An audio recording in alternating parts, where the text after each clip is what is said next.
everyone! So for today's video, mag-unboxing na naman tayo. So meron na naman akong dumating na parcel. So gagamitin to dito sa motorcycle repair shop. So buksan na natin.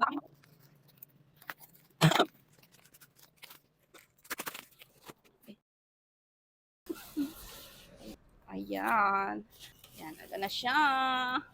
At yung brand niya ay ayan. Ang brand niya ay Makita. Meron siyang kasamang ganito. And then, this one, kunyari ilalagay ko pero hindi pa ako sure ha. Ayan, ayan.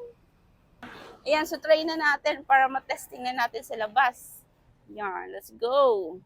So, i-testing na natin mga labs. Itong pouch pala na to ay pang filter kapag yung vacuum yung gagamitin mo. Katulad nito mga mi.